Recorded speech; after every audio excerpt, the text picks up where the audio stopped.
Hi everybody, Kat here. Welcome to the channel. It is Sunday morning and today we've got a very interesting topic. I'm going to be talking about a documentary that recently aired in the UK, produced by the Sunday Times Inside team and Channel 4 Dispatches. Now this documentary investigates the private incomes of the King and Prince William from the duchies of Gloucester and Cornwall. Now, they have generated almost £50 million a year, a lot of it from public services.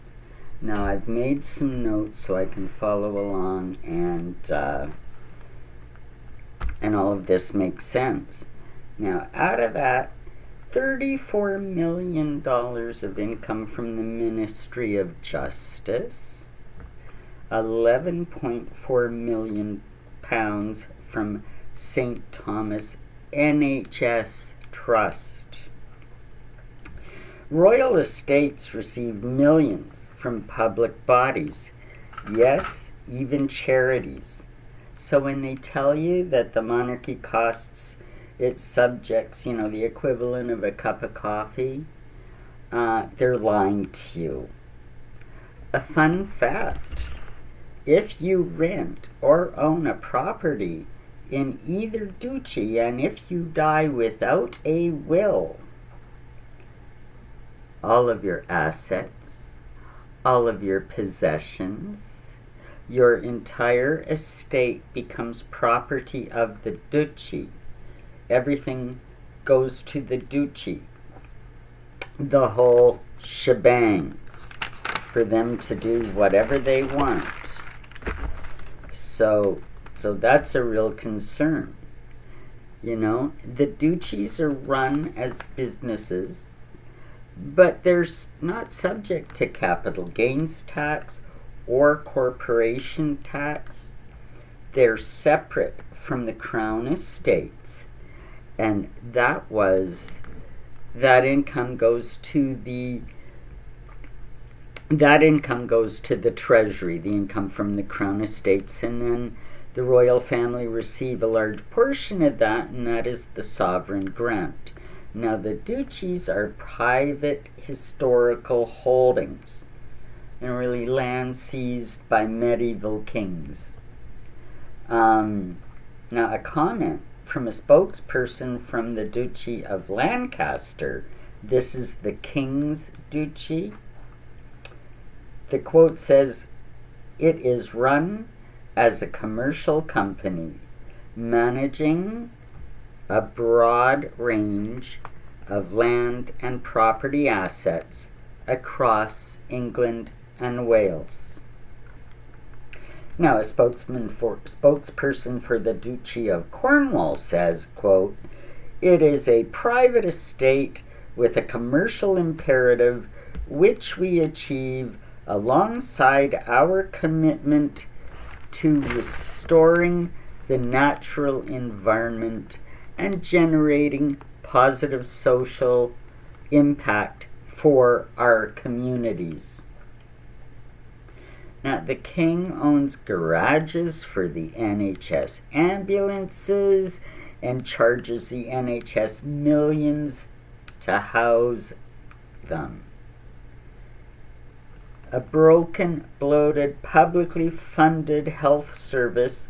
Now, remember during the pandemic when the royal family came out and really encouraged everybody to support the NHS, all the while making money off the back end. Over 5,000 properties, secret business deals the King and the Prince of Wales used to gain millions in income by levying charges on public services such as the armed forces, the NHS, schools, prisons, and more. Dartmoor Prison is on the Duchy of Cornwall. It is publicly funded prison. The fundedly public prison system pays Prince William for the use of the prison. Can you imagine? The National Lifeboat Service, another publicly funded organization, has to pay the king for the use of not only their storage facility, operational space, and even the shoreline, because he owns it all.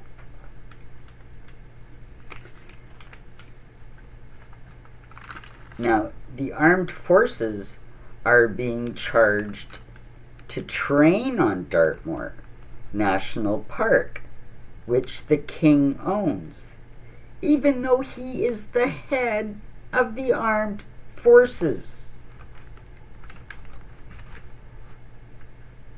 William is charging £37 million over 25 years to the taxpayer to allow prisoners to use the prisons. I mean, this is just incredible stuff. Last year, the king struck a deal with the NHS, which needed more ambulances and, of course, the garages to house them, to try to beat down the trouble with the waiting lists they're having.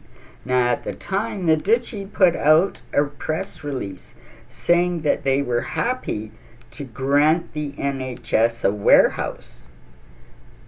But the investigation discovered that he is charging over £11 million over 15 years for the NHS Trust to use it. Can you imagine? This is how it works. Just like the newly formed England Energy, the King's offshore wind farm scheme, and Prince William's Homewards initiative to end homelessness, these are both income schemes. The duchies are exempt from any corporation tax or capital gains tax, even though the King and Prince of Wales operate. Even though,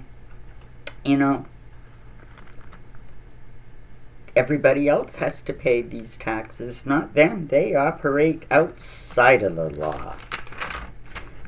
They don't like a law. They can just name themselves as being exempt from it. There's many examples of that happening. And I mean, there have been investigations before about all of this in the finances of the monarchy. And I mean, one of my first videos asked a silly question, Scilly, the Isles of Scilly, and the Duchess of Cornwall, or Duchy of Cornwall. That video looked into the Duchy of Cornwall and the residents' frustration with its management.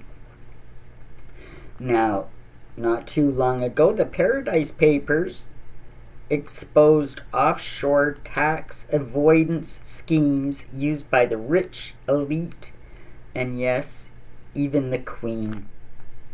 The sovereign grant is over $100 million a year of public money, above all the private income that they earn. They make money by charging state schools, sports fields and facilities, churches, village halls, prisons, and ambulance services, lifeboat stations, and even charities. For example, over the years, the King has made millions in rent off a building that houses the offices of charities Comic Relief and the Macmillan Cancer Support. They rent from the King, the King is actually the patron of the Macmillan.